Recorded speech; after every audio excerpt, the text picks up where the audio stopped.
Did you know that the hottest place on Earth can reach temperatures of over 56 degrees Celsius? Imagine trying to live off-grid in that kind of heat. Do you think it's even possible? Stick around to find out how I tackled this challenge.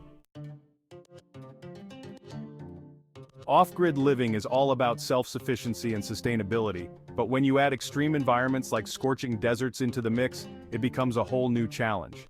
Today, I'm sharing what it's really like to live off-grid in one of the hottest places on Earth.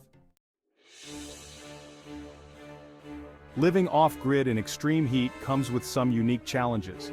Water scarcity becomes a constant concern. It's not just about drinking water, but also finding ways to keep cool. Heat management is crucial. Without proper insulation or cooling techniques, your shelter can turn into an oven. Then there's energy efficiency. How do you power your home sustainably when you're battling the sun's relentless heat? I've had to get creative with solutions. For example, using natural materials like clay or earth to build well-insulated walls helped keep the interior cool. Then there's passive cooling, strategically placed windows and ventilation to allow the heat to escape. And of course, solar energy.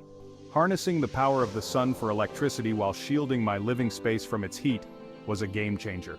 Efficient water storage and filtration systems were also essential for staying hydrated. There was a moment when everything just clicked. I had set up a solar-powered cooling system that worked so well, I finally felt like I could beat the heat. It wasn't just about surviving anymore, I was thriving. That breakthrough was huge. It proved that off-grid living in such extreme conditions is possible with the right approach. Living off-grid in extreme heat is tough, but with the right strategies, it's definitely possible. The key takeaway? Adaptability. You have to stay flexible and be willing to try different things to make it work. I'd love to hear your thoughts.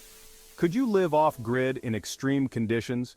Drop your comments below, and if you've had any experiences with off-grid or sustainable living, share them with us. And before you go, check out this other video on sustainable living solutions. Don't forget to like, subscribe, and hit that notification bell for more off-grid tips and adventures.